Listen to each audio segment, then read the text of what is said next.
सत्संगत जी, प्यार से कहना धन निरंकार जी। ऐसे भी कोई कर्म नहीं हो पाते जो अपने लिए भी नुकसानदायक हों और औरों के लिए भी नुकसानदायक हों।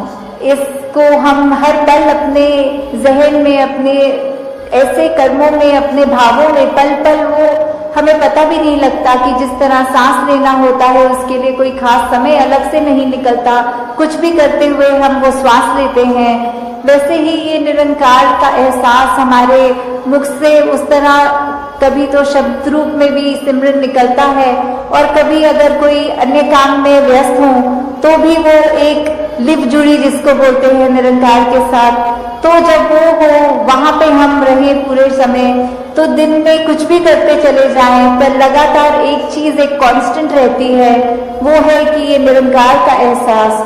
तो जब तक हम वो सिमरन रूप में अपना नाता निरंकार से और गहरा करते जाएं, जितना अधिक से अधिक हो सके मन में भी करें और बोल से भी सिमरन करें, ताकि वही बात कि ये निरंकार ही है जो सही मायने में सब कुछ है और बिना उसके कुछ भी नहीं, और वो खुद भी सब कुछ होते हुए ना उस तरह दिखता है पर फिर भी इतने गुण बिल्कुल निर्गुण होते हुए भी।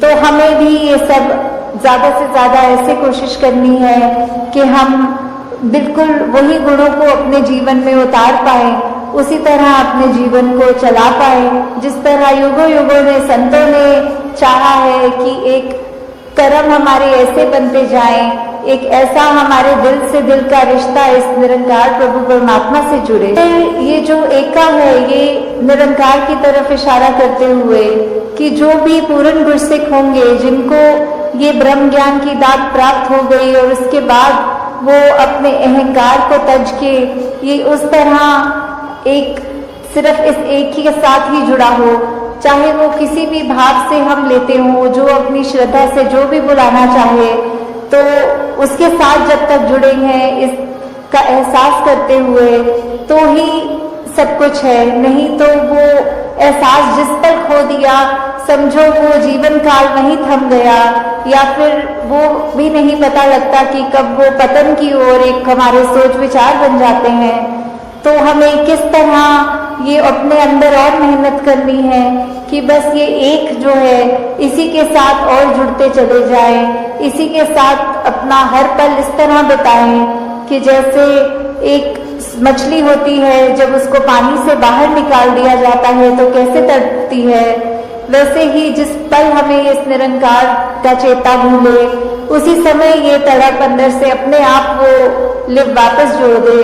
तो इस तरह कोशिश करके अपने जीवन को हम एक उस तरह ढालें कि किस में हमें जहाँ ये निरंकार प्रभु परमात्मा जो अंगसंग है, सदा है, कायम है और उसको ना कोई काट सकता है ना उसको कोई गीला कर सकता है, एक ऐसा परमात्मा जो शुरू से था और अंत तक है और उसका कोई अंत ही नहीं है। तो वैसे ही हमें भी उसके साथ जुड़ते हुए अपने जीवन को भी और सुधारना चाहिए। तो उसी भाव से जब एक मर्यादित रूप में सत्संग होती है और सारी वो बातें सबकी सुनी जाती हैं तो अपना मन जहाँ हमारा और साफ होता जाता है, जीवन में अच्छे गुण आते रहते हैं और उसी तरह हम एक और खूबसूरत ये इंसान बनते हैं। हम खुद भी इस मिशन के साथ जब जुड़े हैं तो ये निरंकारी मिशन का हम एक एक व्यक्ति, हम यहाँ एक एक महापुरुष अपने जीवन को उस तरह सुधार के रखे कि एक समाज में भी अगर कहीं जाएं तो सबके मन में यही लगे कि इस व्यक्ति के जैसे बनना है, इसके पास एक ऐसी दात है जो उसको एक हमेशा बाकियों से अलग दिखाती है। तो इस तरह हमारे कर्म ही जब वो प्रचार का रूप ले ले, हमारी भाषा ही प्रचार का रूप ले ले, हमारे सोच ही प्रचार का रूप ले ले, तो फिर हमारा ये जीवन काल जब तक है और उसके बाद जैसे लोग सुखी पर लोग सुहेला, तो किस तरह ये जीवन भी जीते हुए हमने जहाँ वो ह्यूमन वैल्यूज को रखना है, एकत्व, भाईचारा, मिलवर्तन, करुणा, दया, ऐसे अनगिनत जो भी है वो तो रखकर अपने जीवन में हर पल जीवन को जीना है। और उसके बाद ये ब्रह्म ज्ञान जो इस जीवन काल में हमें मिल गया है वो दात को हमें हर पल ऐसे याद रखना है कि कभी भी अगर अंत समय हो तो वो दात हमसे छिन ना जाए, उसको निरंकार को ऐसे संभालते हुए हर पल निरंकार का एहसास रखना है, और उसके बाद सिर्फ वही एक दात है।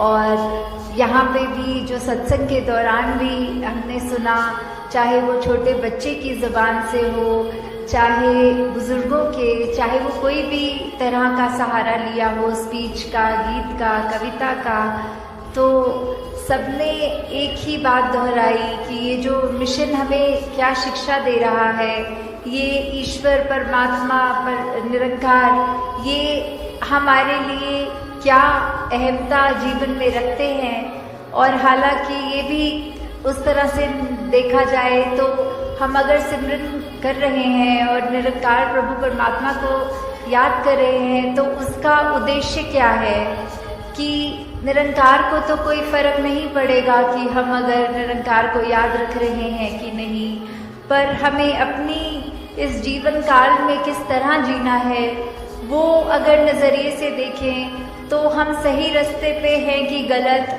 वो जो हमारा एक है मेजरमेंट लेने का कि किस तरफ है हम, उसको अगर तोलना हो तो यही पता लगता है कि अगर हम सिमरन करके कोई भी कार्य का डिसीजन ले रहे हों तो हमें अपने आप पता लग जाएगा कि अगर मन में वो कार्य करने का समझ में आता है कि गिल्ट, अपने आप को बहुत ही कोई ऐसा काम करने के प्रति एक मन को हम पुश करते हैं कि उससे हमें शायद लगता है हम बहादुर हैं।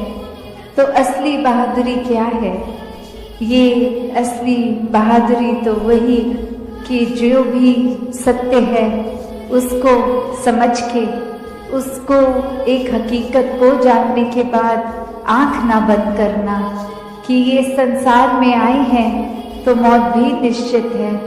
एक जीते जी उस बात को, उस फैक्ट को अगर हम ना भूलें, इस सत्य के पहचान के बाद ये सत्य को जीवन में अपनाएं तो ही वाकई में बहादुर है।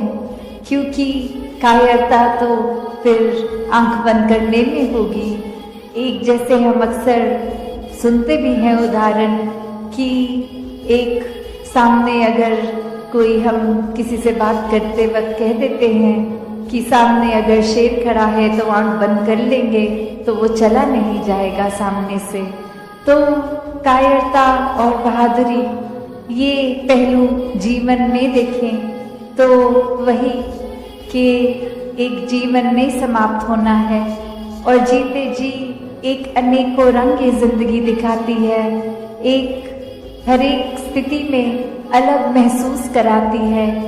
तो क्या सिर्फ मन की ये फीलिंग्स पे या इमोशंस पे या मन के एक उतार चढ़ाव को ही हम अगर हकीकत मान लेंगे तो स्थिर नहीं हो पाएंगे।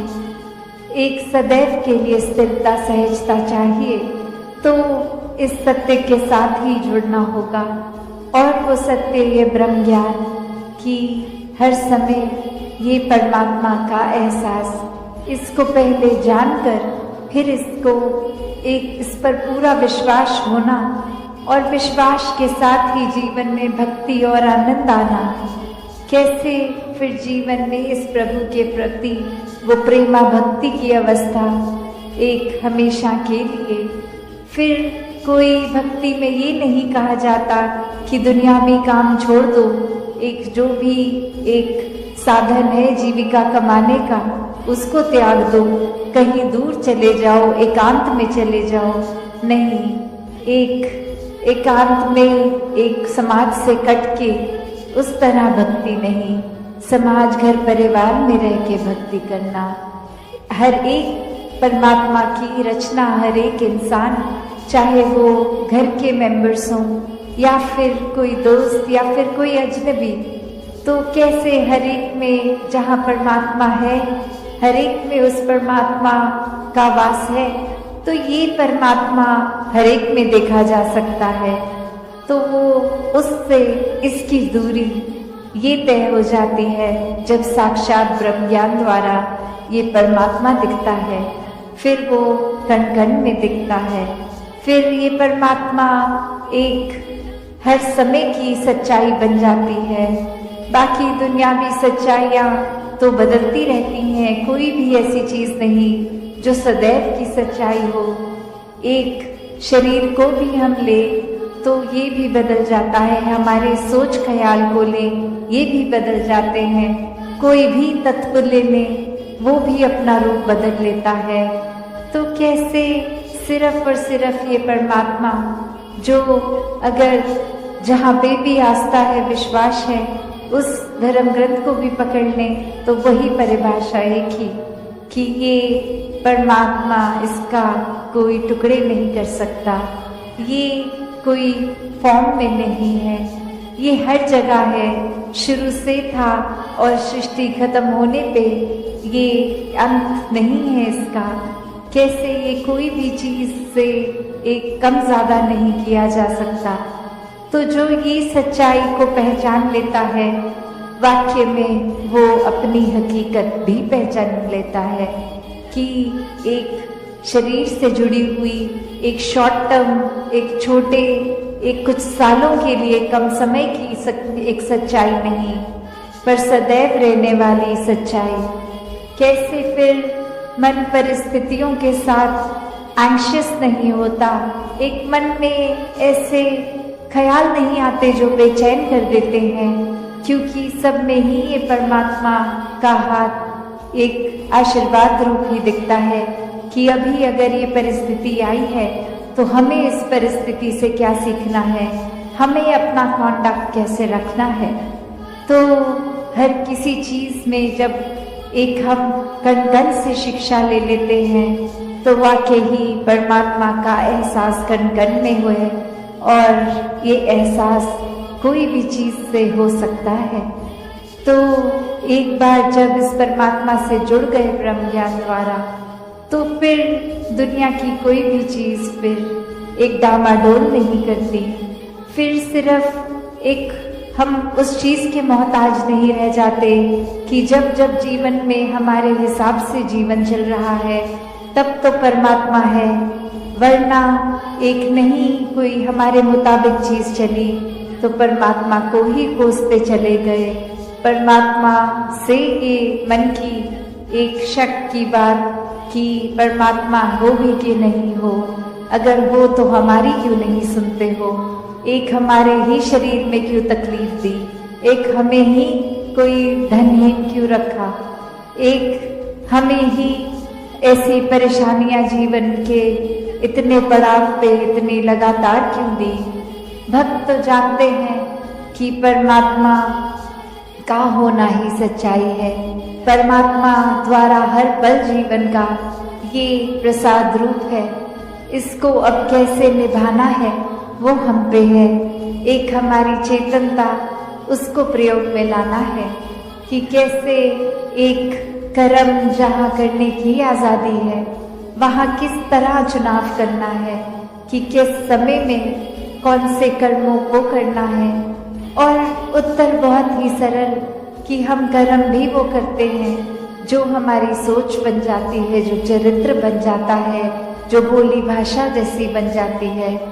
तो बात वही कि जब ये परमात्मा को ही मन में बसाएंगे तो हर पल इसी का शुक्राना होगा, इसी का एहसास होगा और इसी परमात्मा के ऊपर जीवन आधारित होगा, तो कर्म भी बहुत पावन बन जाएंगे।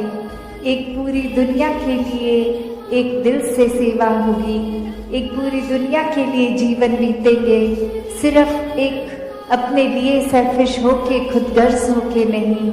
एक आचरण है तो वो अपना हमें अनुमान नहीं लगाना, अपने अनुमान के अनुसार अपने दिमाग में नहीं बिठाना कि ये ठीक इंसान है या ये गलत इंसान है।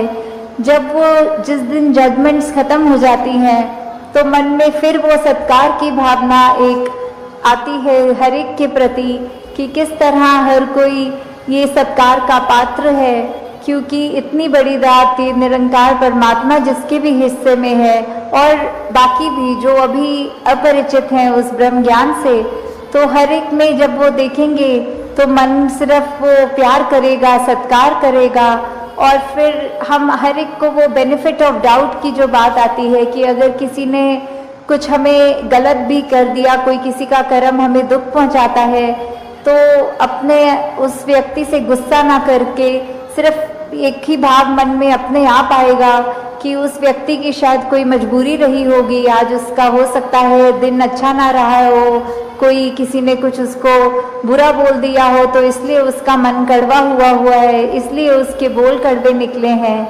तो जब तक ये बात नहीं हम दे पाएंगे अगले को बेनिफिट ऑफ डाउट, तब तक हम वो सत्कार, ये प्यार कुछ भी नहीं उस तरह दे सकेंगे, क्योंकि हम अपने आप को तो बहुत जल्दी उस तरह माफ़ कर देते हैं कि चलो ये चीज़ हमसे गलत हो गई, कोई बात नहीं, हम अपने आप को माफ़ कर रहे हैं। पर वही अगर सामने वाला व्यक्ति कुछ अगर गलत करता है तो एकदम से हम उसका एक वो जजमेंट पास करते हैं, हम ये सोच विचार कर लेते हैं कि ये इंसान को तो आज के बाद मुड़कर देखना भी नहीं है।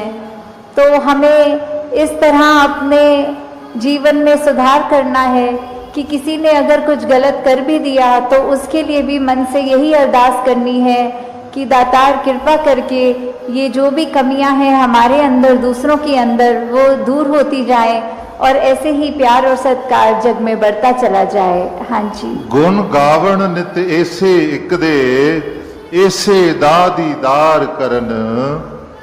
तो ये जो दीदार की बात होती है, किसका गुण गाना है, किसके दीदार करने हैं, तो वो ये परमपिता परमात्मा निरंकार, ये जो एक ऐसी सत्ता है जो शुरू से है, वो हमेशा से कायम दायम रहने वाली, कि कैसे हम जब तक वो एक निरंकार जो इस तरह से देखा जाए, अगर एक व्यक्ति दूसरे को देख रहा है तो उनकी आंखों के बीच में भी वो है, वो अपनी पलकों से भी नज़दीक है, जैसे बोलते हैं शारक से भी नज़दीक।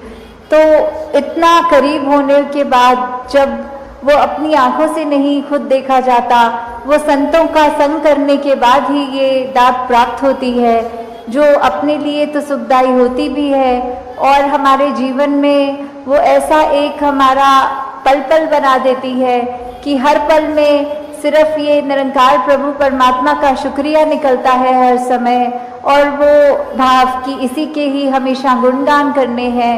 फिर बाकी चीज़ें लगता है कि है सबकी इम्पोर्टेंस अपनी है, पर निरंकार से ज़्यादा इम्पोर्टेंट कुछ नहीं, इस परमात्मा से ज़्यादा ज़रूरी कुछ नहीं। हाँ जी। इसे एक दे नाल जोड़ के बेड़ा जग दा पार करन।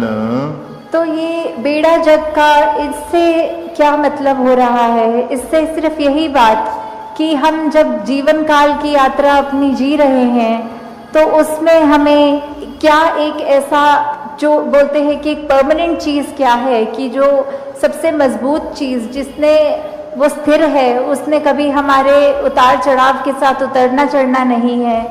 जैसे एक तूफान आता है तो हमें बोला जाता है कि कोई ऐसी चीज़ को पकड़ लो, जैसे पेड़ या कुछ जो अपना ज़मीन के अंदर इतनी मजबूती से जिसकी नींव गड़ी हो, ताकि वो हवा फिर हमें उड़ा नहीं सकती। हमने एक ऐसी स्थिर चीज़ को पकड़ लिया है जिसके कारण हम भी, वो हवाएं हमको उड़ा के नहीं ले जा सकती।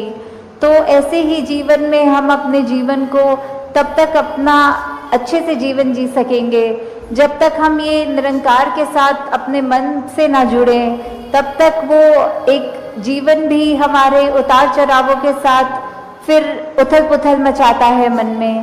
तो निरंकार का ही आसरा लेना है, निरंकार में ही अपनी श्रद्धा रखकर ये वो बात करनी है कि हमें ये अब जो स्थिर चीज़ मिल गई है, जो कभी एक सब किसी भी सिचुएशन में अपनी जगह से नहीं हिलती, तो हम फिर वो एक मजबूती का और सहारा लेते चलते जाते हैं और हमारा मन भी और सहारा पक्का करके एक विश्वास और बढ़ाकर फिर हमारे जीवन में ऐसे भी कोई कर्म नहीं हो पाते जो अपने लिए भी नुकसानदायक हों और औरों के लिए भी नुकसानदायक हों। हाँ जी। श्वास श्वास सिकनु सिमरण दूजा कदे त्यावण ना।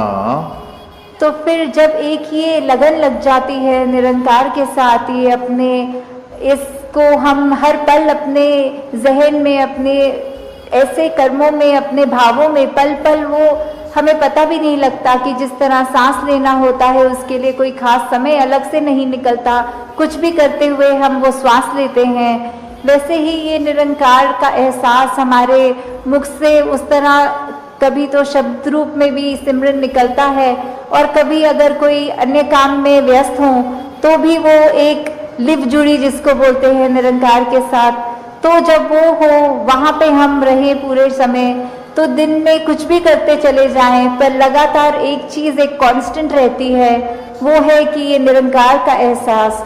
तो जब तक हम वो सिमरन रूप में अपना नाता निरंकार से और गहरा करते जाएं, जितना अधिक से अधिक हो सके मन में भी करें और बोल से भी सिमरन करें, ताकि वही बात कि ये निरंकार ही है जो सही मायने में सब कुछ है और बिना उसके कुछ भी नहीं, और वो खुद भी सब कुछ होते हुए ना उस तरह दिखता है पर फिर भी इतने गुण बिल्कुल निर्गुण होते हुए भी।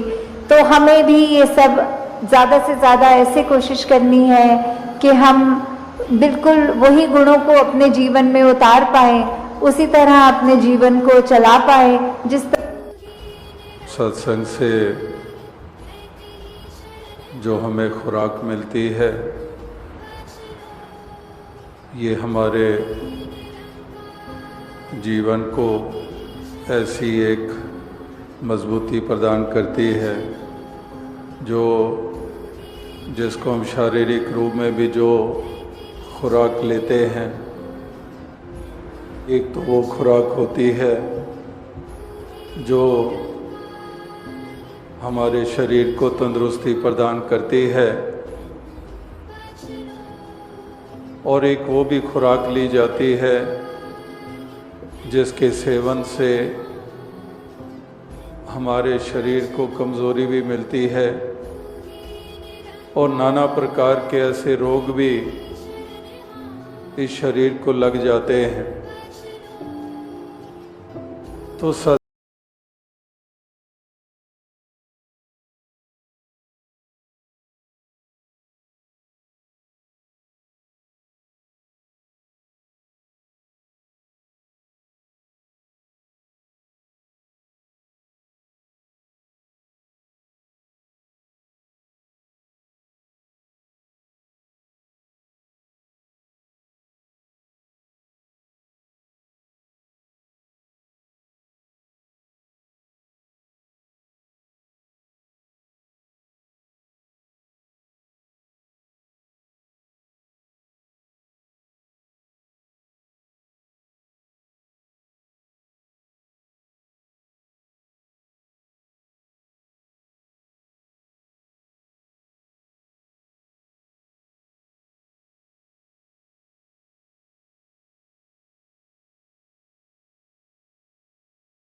लेके जाते हैं, और अगर साथ लेके नहीं जाते फिर वो अनंत की घड़ियां सीमित रह जाती हैं।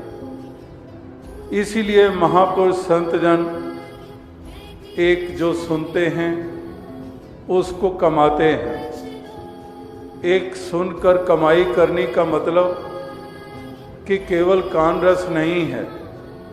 सुनकर कमाई करने का मतलब कि जो सुना है उसका इस्तेमाल किया गया है, उसको इन्वेस्ट किया गया है। यहाँ पर प्रेम प्यार का यहाँ पर जिक्र हो रहा है, जहाँ पर भक्ति का जिक्र कर रहे हैं महापुरुष कि वाकई ही ये भक्ति प्रेम पूर्वक की जाती है। जो भक्ति जिसको हम कह रहे हैं, प्रेम को एक तरफ रखकर भक्ति भक्ति रहती ही नहीं है। इसीलिए प्रेमा भक्ति का शब्द का इस्तेमाल जब हम करते हैं, उसके पीछे भाव यही है कि एक प्रेम सहित की गई भक्ति, भाव सहित की गई भक्ति वही वास्तविकता में प्रवान होती है, उस भक्ति को ही महत्ता प्राप्त होती है। अगर प्रेम नहीं है तो फिर भक्ति भी भक्ति नहीं हो पाती है, वो भक्ति कहलाती भी नहीं है। इसलिए प्रेम भाव का होना जरूरी है, और प्रेम भाव का होना भी जरूरी केवल प्रेम के लिए, कोई किसी कामना के लिए नहीं। जैसे कहा है कि बेगर्ज जिना दी उल्फते वो नमाज दी कीमत नहीं मांग दे, कि जो बेगर्ज उल्फत यानी कि प्रीत, वो प्रेम, वो नमाज की कीमत नहीं मांगते हैं। यानी कि जो भक्ति की जाती है वो निष्काम भाव से की जाती है। प्रेम क्योंकि भक्ति का ऐसा महत्वपूर्ण अंग है, तो प्रेम भी निष्काम भाव से किया जाता है। बेगर्ज जिनादी उल्फत है, वो नमाज की कीमत नहीं मांग दे, कि वो नमाज की कीमत नहीं मांगते हैं, वो कोई सेवा किए हुए की कीमत नहीं मांगते हैं, वो कोई सत्संग किए हुए की कीमत संसारिक लिहाज से नहीं मांगते हैं, वो सुमरन किए हुए की कीमत नहीं मांगते हैं। वहाँ पर केवल करना होता है, वहाँ पर केवल समर्पित किया जाता है, वहाँ पर केवल अपनी उस प्रीत को निभाया जाता है। वो कोई नमाज की कीमत नहीं मांगी जाती है। गर्ज दियाँ बुनियादां ते जो टिक्या है वो प्यार नहीं। जो गरज की बुनियादों के ऊपर टिका हुआ है वो प्यार रूपी सुंदर महल इमारत हरगिज नहीं है, क्योंकि वो एक गर्ज के ऊपर टिका हुआ है। तो इसलिए प्रेम भक्ति ये केवल और केवल प्रेम प्रेम के लिए, भक्ति भक्ति के लिए। जिस प्रकार से हम महापुरुषों के वचन सुनते हैं कि भक्ति में बेकल शर्तें हैं वर्जित, भक्ति है कर देना खुद को समर्पित, कि इस प्रकार से एक शर्त नहीं होती है, कोई प्री कंडीशन नहीं होती है। ये तमाम महापुरुषों की वाणी में जब भक्ति की परिभाषाएं या भक्ति के मायने या भक्ति का स्वरूप हम किसी भी धर्म ग्रंथ से पढ़ लें तो हमें यही परिभाषा मिलेगी कि यहाँ पर शर्तें नहीं हैं।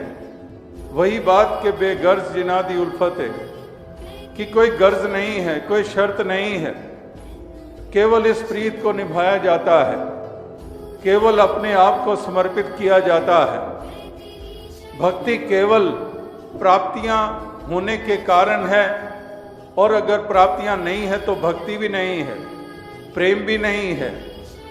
तो इस प्रकार से कहने का भाव यही है कि भक्त महापुरुष संत जनों की भक्ति ये संसार के तरह नहीं है। विशेष भक्त उसी को माना गया है जो इस निराकार दातार को कदम कदम के ऊपर विशेषता देते हैं, जो धन निरंकार के शब्द का केवल इस्तेमाल नहीं करते, जो कदम कदम श्वास श्वास के ऊपर इस निराकार को धनता देते हैं, जो इस संसार को धनता नहीं देते इस निराकार के तुल्य, जो संसारिक सिलसिलों को भक्ति के तुल्य विशेषता नहीं देते हैं। तो इस प्रकार से ये संत महात्मा ये निरंतर इस प्रकार से अपने जीवन की यात्रा को तय करते हैं और प्रार्थना भी यही करते हैं कि दातार ऐसी कृपा करो कि ऐसी जो खुराक हमें मिलती है, जो हमें मनों को मजबूती देते हैं, जो कहीं पर लड़खड़ाते हैं कदम इन संसार की हवाओं को के असर को ग्रहण करके, तो ऐसी दातार कृपा करो कि ये कदम लड़खड़ाएं नहीं, ये डगमगाएं नहीं, हमेशा ही अडोल अवस्था में रहकर हम इन कदमों को आगे से आगे ले जाते चले जाएं। परिस्थितियां तो करवटें बदलती रहती हैं, जैसे वो अंग्रेजी में भी कहावत है, you cannot direct the winds You cannot change the direction of the winds, but you can adjust your sails. हवाओं का रुख हम कहाँ बदल सकते हैं, लेकिन अपने आप को हम इस प्रकार से वो दिशा दे देते हैं, इस प्रकार से उस सेल की एक उसके रुख को बदला जाता है।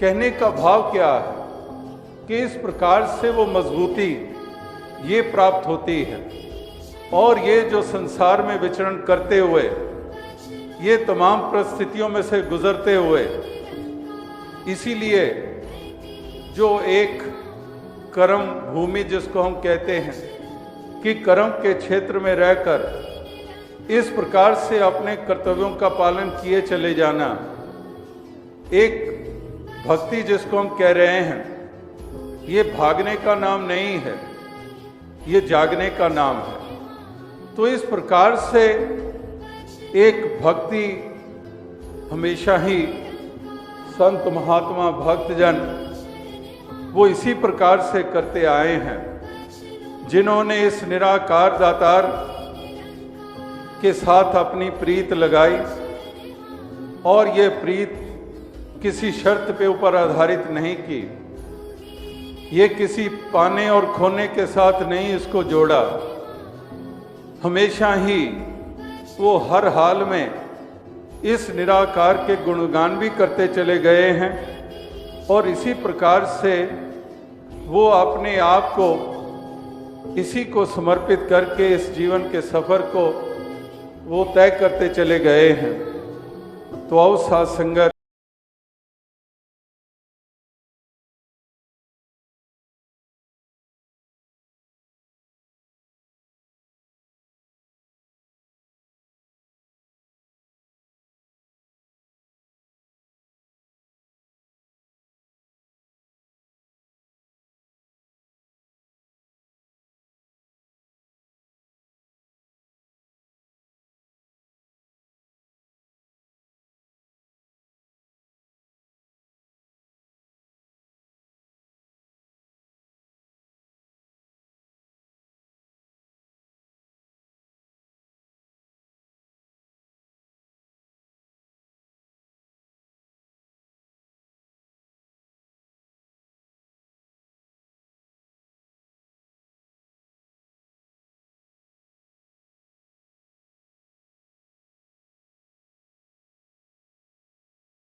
कि केवल इशारा कर दिया है, बाकी अपने आप सोचते रहो। नहीं, ये तो केवल साधन बनते हैं, ये रास्ता बताते हैं कि किस स्थिति में अपने आप को तुम पेश करो। कैसी स्थिति है, उस स्थिति में कैसे पेश आओ। ये स्थिति है तो उस स्थिति में कैसे अपने आप को मजबूत रखो। ये कैसी स्थिति है, इस स्थिति में कहीं भ्रम में ना आ जाना। ऐसी स्थिति जहां पर जाने बूझे भी कोई कारण बन सकते हैं तुम्हारे कदमों को लड़खड़ाने के लिए। ये नहीं कि कोई स्ट्रेंजर आएगा, ये कोई अजनबी इंसान आएगा तुम्हें भ्रम में डालने के लिए, जाना बूझा भी पेश हो जाएगा। वो भी कोई ऐसी बात कह देगा, वो भी कोई ऐसी बात कर देगा, वो काफ़ी होगी हमें भ्रम में डालने के लिए, वो काफ़ी होगी हमारे कदमों को लड़खड़ाने के लिए, वो काफ़ी होगी हमें एक अपनी प्रीत को बीच में ही छोड़ने के लिए। तो इस प्रकार से भ्रम में डालने वाले ये केवल दूर बसते हुए नहीं, केवल अनजान ही नहीं, केवल अजनबी ही नहीं, ये तो हमारे करीब भी कोई ऐसी, इसीलिए जो माया का शब्द इस्तेमाल किया जाता है कि ये माया भी इस प्रकार से केवल एक सामानों को नहीं कहते। माया केवल सोने चांदी हीरे जवाहरात को नहीं कहते, माया केवल महल माड़ियों को नहीं कहते, माया केवल सुंदर जिस्मों को नहीं कहते। हर वो चीज और हर वो कारण जो हमें इस सत्य से और सत्संग से और गुरु से दूर ले जाए, वो माया हुआ करती है। हर वो चीज और हर वो कारण, केवल चीज नहीं, अक्सर माया हम चीजों को कहते हैं, नहीं, हर वो चीज और हर वो कारण। तो चीजें हैं और कारण तो अनेकों रूपों में हमारे सामने आ जाते हैं, जिसके कारण हम सत्य के मार्ग से दूर जा सकते हैं, हम अपने विश्वासों को खो सकते हैं, हम सत्संग से दूर हो सकते हैं, हम गुरु के ऊपर भी शंके कर सकते हैं। तो इस प्रकार से हर वो चीज और हर वो कारण जो हमें गुरु साध संगत निराकार से दूर ले जाए, वो माया हुआ करती है। तो इसलिए इस माया के असर में ना आना। माया जेड़ी रंग बिरंगी तेरा जी परचांदी है, पक्की गल समझ ले मेरी ये आंदी ते जांदी है।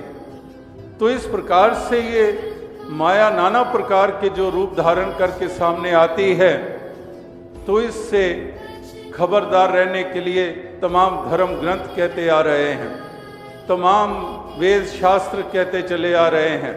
यहाँ तो महापुरुष भक्तजन संतजन ये किस कदर सर आंखों पे उठाते हैं, ये कितनी स्तुति करते हैं, कितनी शलाघा करते हैं।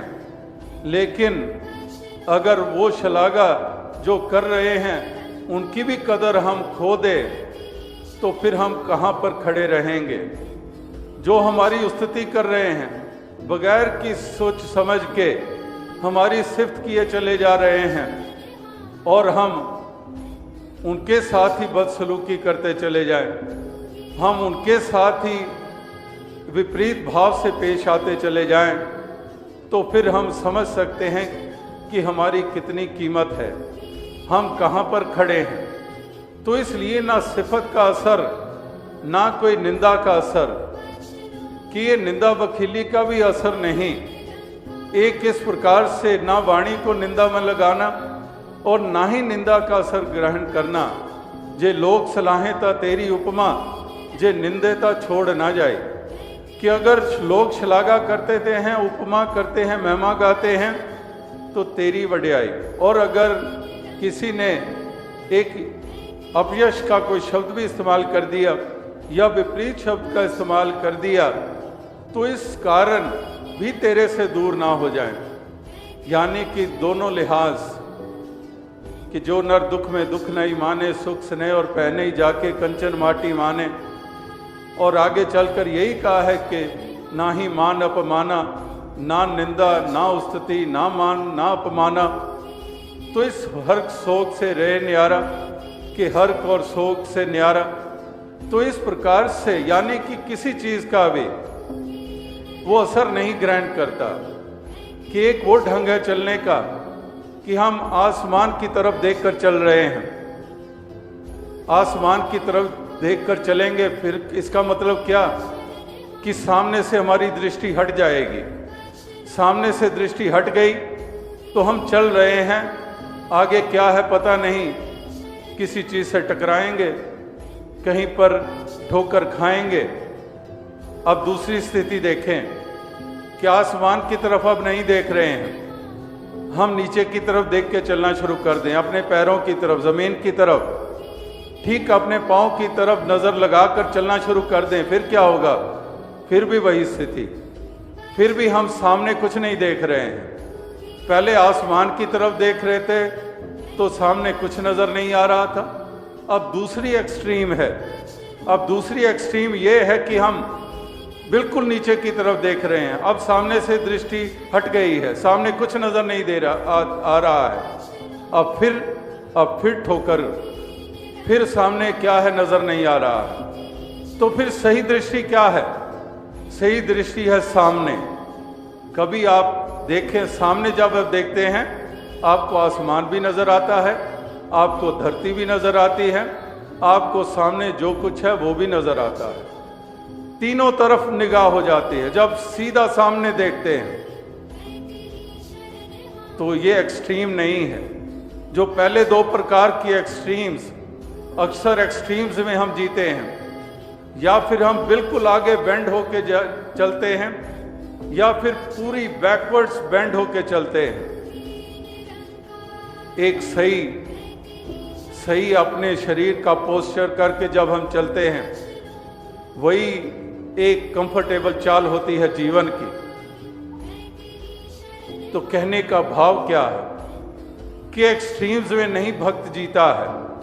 वही बात कि जो नर दुख में दुख नहीं माने, सुख स्नेह और पहने जाके कंचन माटी माने, वो एक्सट्रीम्स में नहीं जीता है। एक मध्य मार्ग जिसको हम कहते हैं मिडल पाथ, जो गौतम बुद्धा जी ने भी कहा कि एक मिडल पाथ, एक मध्य मार्ग।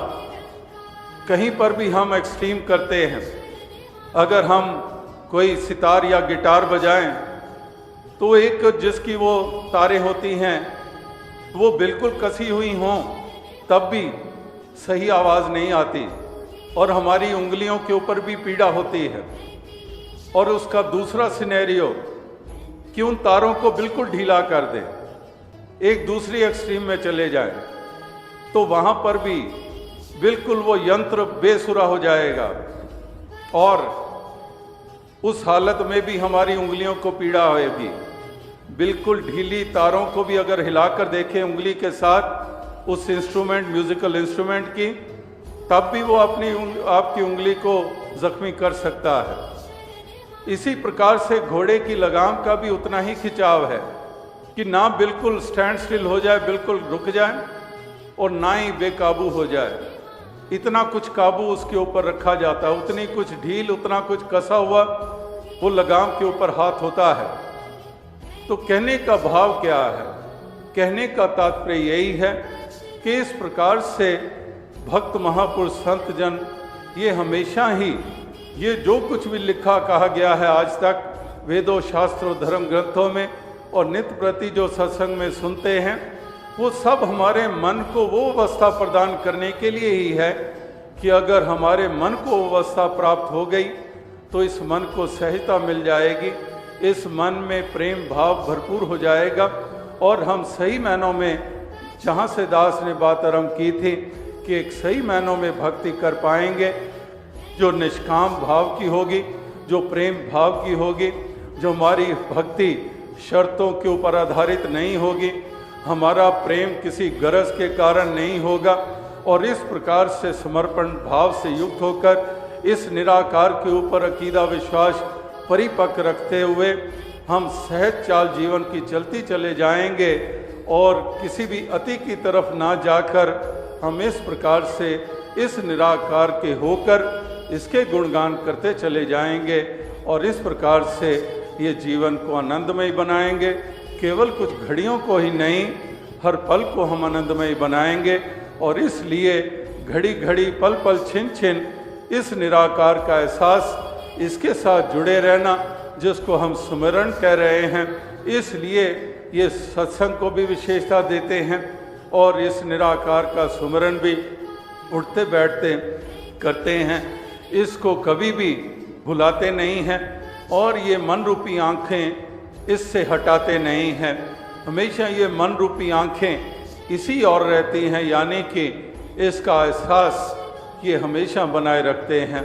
और जब इसी का एहसास आटो पहर बना हुआ है, जब इसी का एहसास ये कदम कदम पल पल के ऊपर है, तो फिर ये सारी ही जो कुछ भी हमने सुना महापुरुषों की वाणी के रूप में, जो महापुरुषों ने बताया, तो ये पल पल छिन छिन का एहसास, इसकी याद ये इतनी मदद करती है कि जो हमने सुना, जो हमने सुनाया, जो हमने पढ़ा, जो हमने पढ़ाया, क्योंकि पल पल इसका चेता है, तो इसलिए वो सब की सब शिक्षाएं वो हमारे लिए मददगार साबित हो जाता है, वो सुमिरन।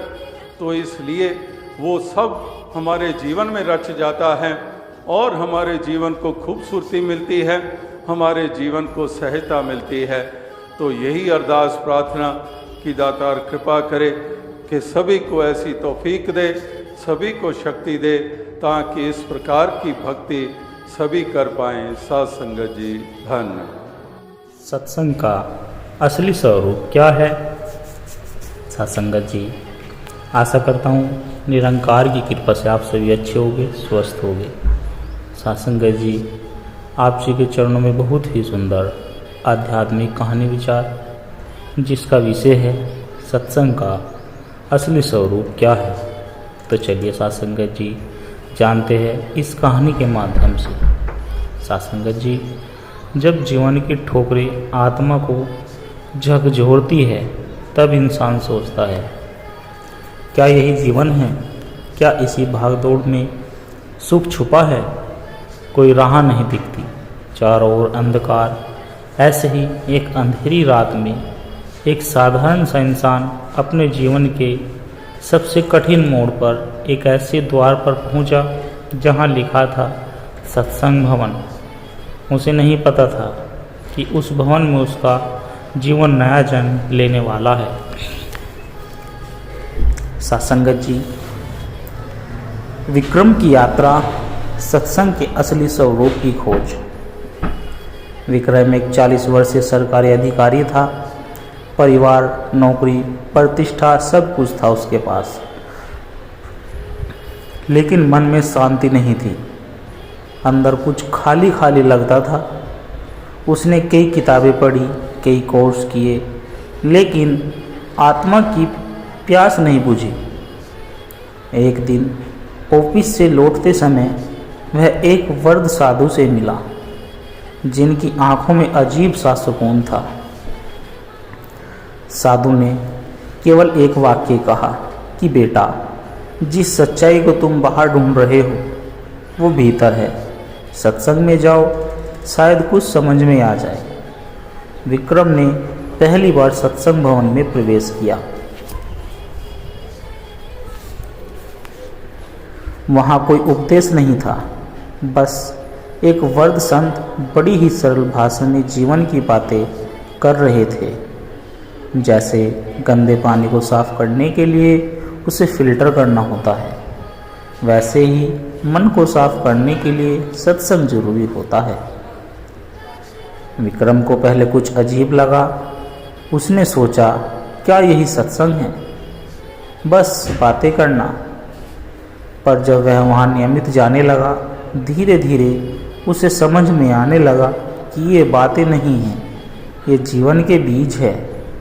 एक दिन सत्संग में एक विधवा महिला ने अपनी आप बीती सुनाई, कैसे सत्संग ने उसे आत्महत्या से बचाया। विक्रम की आंखों में आंसू आ गए। अब विक्रम के चेहरे पर शांति देखने लगी थी। उसने खुद को दूसरों की मदद में लगाना शुरू किया। वृद्धाश्रम जाना, गरीब बच्चों को पढ़ाना। सत्संग में अब वह केवल सुनता नहीं था, जीता था। एक दिन सत्संग में संत ने कहा, सत्संग वो आईना है जिसमें आत्मा पूरा चेहरा देखती है। विक्रम की पत्नी गंभीर रूप से बीमार हो गई। अस्पताल में इलाज के दौरान उसने अपनी शांति नहीं खोई। डॉक्टर भी हैरान थे कि इतनी कठिन घड़ी में भी यह व्यक्ति इतना स्थिर कैसे है। उसने मुस्कुराकर कहा, सत्संग ने मुझे सिखाया है कि ईश्वर की इच्छा में विश्वास रखो। एक दिन विक्रम से एक युवा ने पूछा, भैया सत्संग क्या है, क्या होता है सत्संग? विक्रम ने कहा, सत्संग वो दीप है जो अंदर के अंधेरे को जलाकर प्रकाश करता है। ये सिर्फ प्रवचन नहीं, जीवन की दिशा है। सत्संग वो संग है जहाँ सत्य का संग मिलता है, और सत्य जब हृदय में उतरता है तो जीवन बदल जाता है।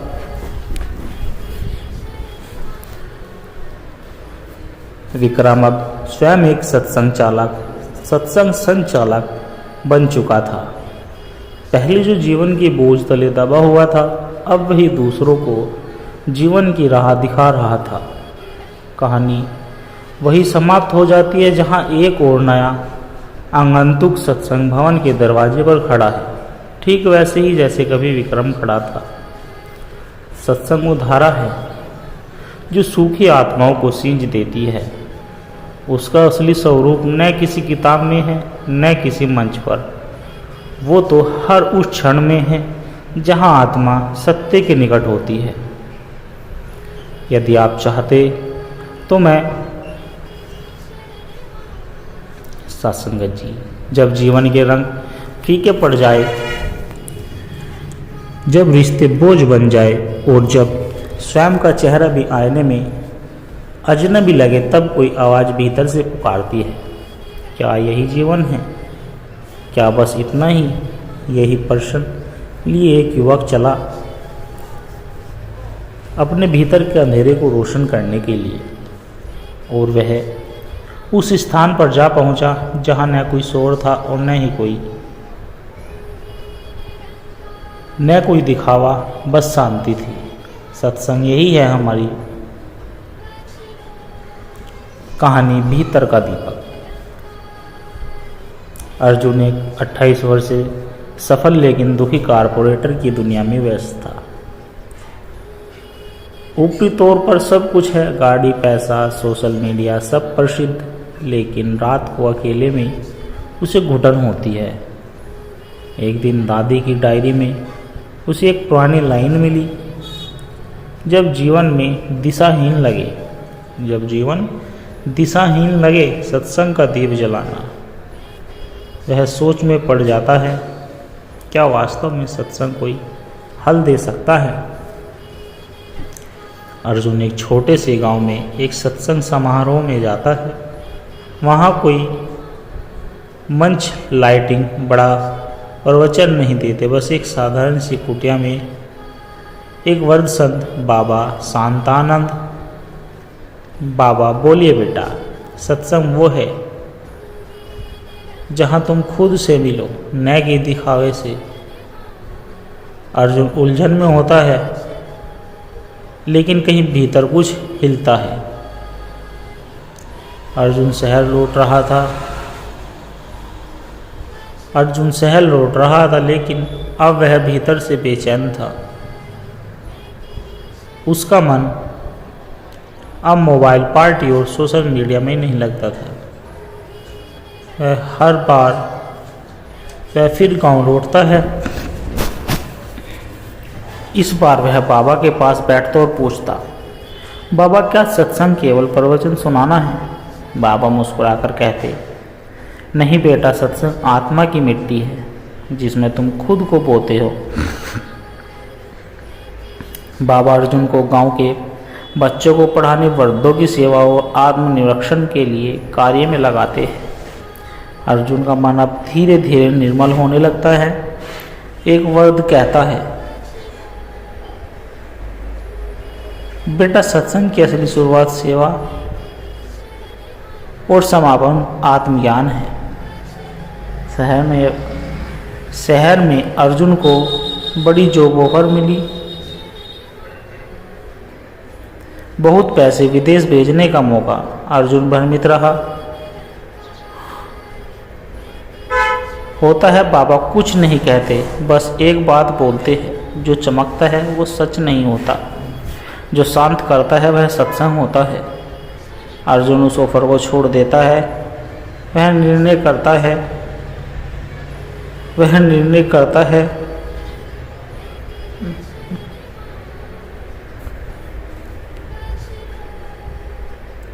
अर्जुन अब खुद एक जीवन मार्गदर्शक बन चुका था।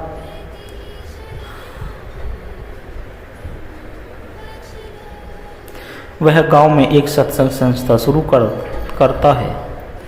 वहाँ कहीं ऊंची बातें नहीं होती, सिर्फ सुनाना, समझना और जीवन में उतरना। एक दिन एक युवक ने उससे पूछा, भैया सत्संग क्या है? अर्जुन जवाब देता है, सत्संग वो है।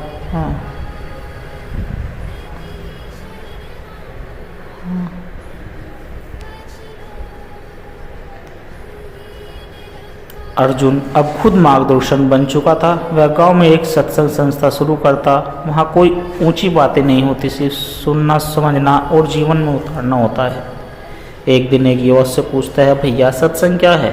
अर्जुन ने जवाब दिया, सत्संग वो आईना है जिसमें आत्मा खुद को देखती है। जहाँ मैं नहीं होता वहाँ सत्संग होता है। एक अंधेरी रात में एक परेशान युवक गांव आता है और पूछता है, यह सत्संग क्या है? अर्जुन बरसों वाले दीपक को जलाकर अर्जुन बस में एक दीपक जलाता है और कहता है, बैठ जा, कुछ सुनाना है। सिर्फ खुद को महसूस करना, यही है सत्संग का असली स्वरूप।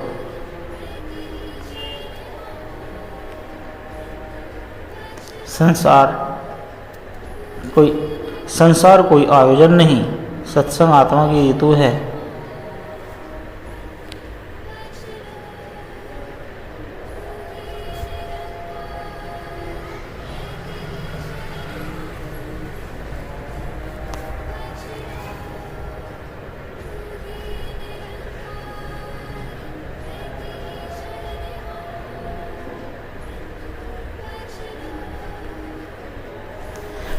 कुछ सपने पलकों पर नहीं, हृदय के घाव पर पलते हैं।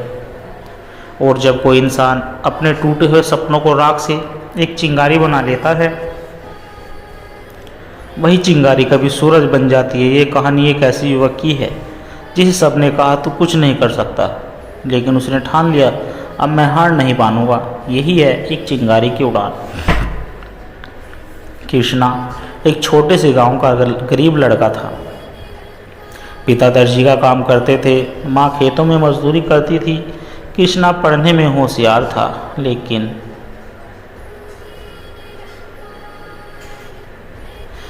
हालात हर दिन उसे तोड़ते थे। स्कूल की फीस भरने के लिए कभी बर्तन धोए तो कभी खेतों में काम किया। एक दिन स्कूल में टीचर ने कहा, तुम जैसे लड़के कभी नहीं कर सकते। उस दिन कृष्णा रोया बहुत, बस एक बार।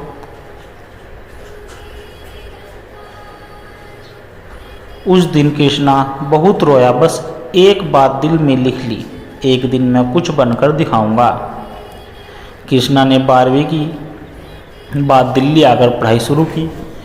ट्यूशन पढ़ाकर खर्च निकाला, कभी भूखा सोया, कभी जूते फटे हुए पहने। एक समय आया जब घर से पैसा भी आने बंद हो गए, वह टूटने लगा। लेकिन फिर भी एक भिखारी ने कहा, बेटा तू पढ़ता है ना, हार मत मान, तू हम जैसा नहीं है। उस दिन कृष्णा ने ठान लिया, अब पीछे नहीं देखना। कृष्णा यूपीएससी की तैयारी करता है, दिन रात मेहनत करता है, लेकिन पहले प्रयास में पूरी तरह असफल हो जाता है।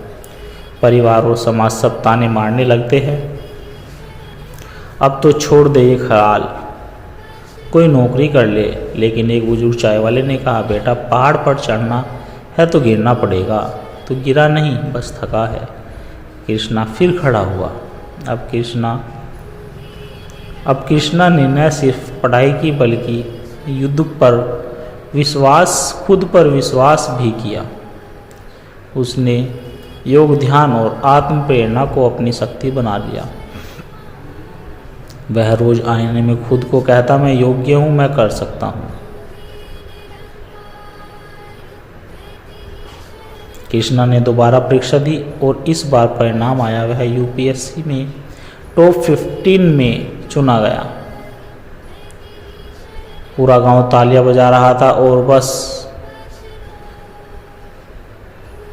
वह बस दीदी के पास जाकर रो पड़ा। दीदी ने कहा, बेटा तूने अपनी गरीबी से हीनता से मुक्ति पाया है।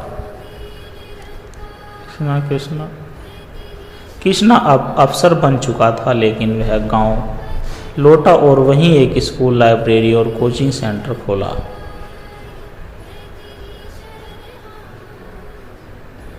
एक बच्चा उससे पूछता है, भैया आप इतने बड़े बन गए कि गांव क्यों आए?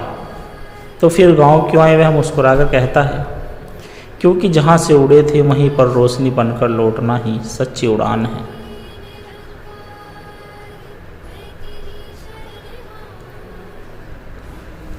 प्रभु की खोज। जब जीवन में सब कुछ होते हुए भी मन खाली लगे, जब भीड़ में भी अकेलापन घेर ले और जब भीतर कोई पुराने मकान लगे, कहीं कोई है जो मेरी सुन रहा है, तब आत्मा ईश्वर की खोज में निकल पड़ता है।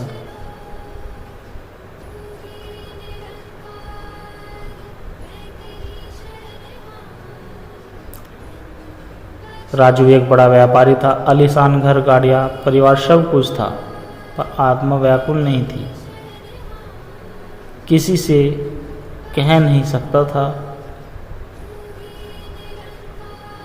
किसी से कह नहीं सकता था कि वह टूट रहा है।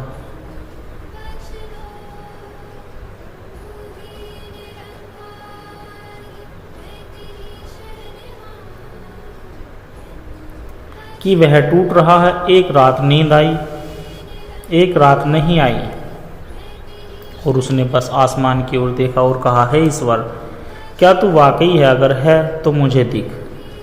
अगली सुबह राजीव एक पुराने मंदिर गया जहाँ एक साधु बैठा था। साधु ने उसकी आंखों में देखकर कहा, जिसे तू बाहर ढूंढ रहा है वह तेरे अंदर बैठा है। तू सत्संग में आ, वहाँ तुझे उत्तर मिलेगा। राजीव सत्संग में जाता है।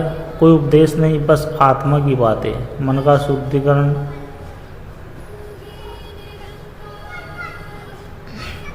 राजीव अब रोज ध्यान करने लगा।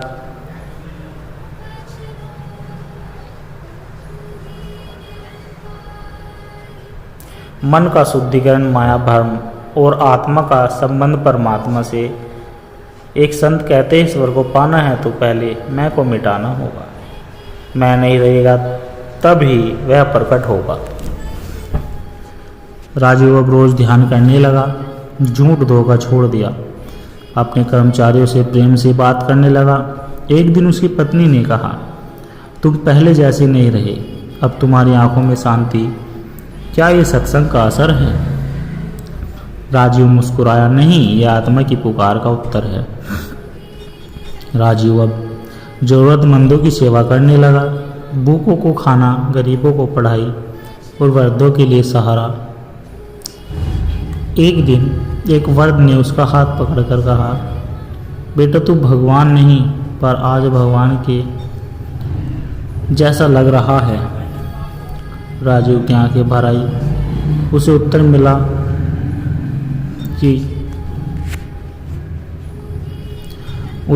मिला कि प्रभु सेवा में है। एक दिन ध्यान में गहरे उतरते हुए राजीव का ऐसा अनुभव हुआ जैसे उसका शरीर है ही नहीं, बस शांति, प्रकाश और प्रेम ही है। उसने अनुभव किया, मैं आत्मा हूँ और आत्मा का स्वरूप ही परमात्मा है। उसे ऐसा एहसास हुआ प्रभु कभी दूर नहीं थे, बस मेरी दृष्टि पर पर्दा था। प्रभु को खोजना है तो किसी जंगल या मंदिर या पहाड़ पर जाने की जरूरत नहीं। मन को शांत करो, ईश्वर वहीं मिलेगी, क्योंकि सत्य यही है, आत्मा का असली स्वरूप ही परमात्मा है।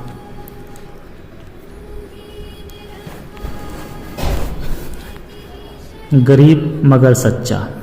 माधव एक छोटा सा दूध वाला था।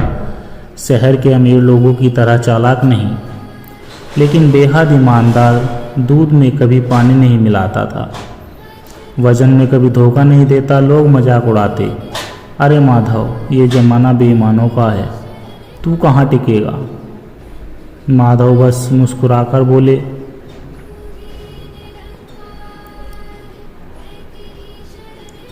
सच्चाई देर से जीतती है लेकिन हारती नहीं। एक दिन एक अमीर सेठ ने उसे बुलाकर कहा, हर दिन 10 लीटर दूध में थोड़ा पानी मिला दिया कर, दाम में दूंगा असली दूध का। माधव सोच में पड़ गया। परिवार की हालत खराब थी। सेठ ने उसे धमकाया भी, इस शहर में तू टिक नहीं पाएगा। माधव बोला, अगर सच के लिए रोटी छूट ना पाई तो भी ठीक है, पर झूठ खाकर आत्मा नहीं पलती। सेठ के कहने पर कई ग्राहक छूट गए। माधव का धंधा गिरने लगा। एक समय ऐसा आया, घर में 2-3 दिन का खाना नहीं था। पत्नी भी रोने लगी।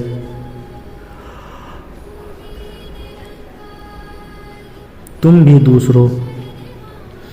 भी दूसरे लोगों जैसे बन जाओ, हमें भी जीना है। माधव चुप रहा, लेकिन अंदर से टूटा नहीं। एक दिन एक साधु बाबा माधव से दूध लेने आए और बोले, मुझे तेरा चेहरा सच्चा लगा, क्या तू दूध में कुछ मिलाता है?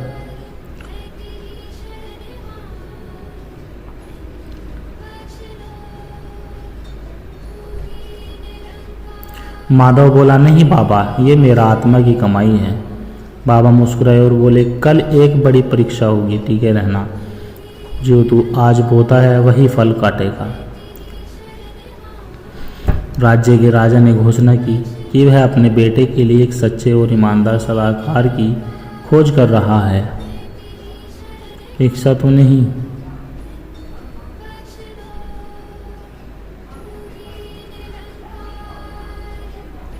हर दुकानदार को 1 लीटर दूध बराबर भेजना था। अधिकतर लोगों ने पानी मिला लिया था, पर माधव ने शुद्ध दूध भेजा। राजा ने सभी दूध के सैंपल टेस्ट कराए। सिर्फ एक ही दूध पूरी तरह शुद्ध था, वो था माधव का। राजा ने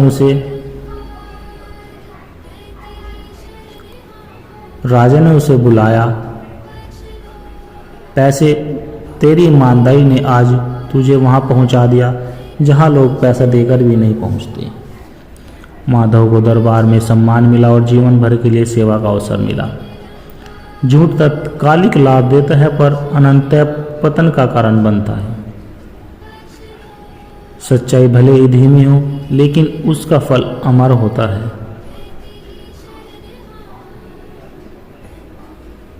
यही है ईमानदारी का असली इनाम। सत्संगत जी दास के द्वारा कहे गए प्रेरणादायक कहानी विचार यदि आप जी को अच्छे लगे हो तो लाइक करें, शेयर करें और कमेंट बॉक्स में धन निरंकार जी जरूर लिख दें। और दास के आज चैनल सोना इंस्पायर विचार को भी सब्सक्राइब जरूर कर दें। और दास को आशीर्वाद दे, हर रोज आप जी के चरणों में ऐसी एक प्रेरणादायक कहानी लेकर आता रहूं। सत्संगत जी प्यार से कहना, धन निरंकार जी।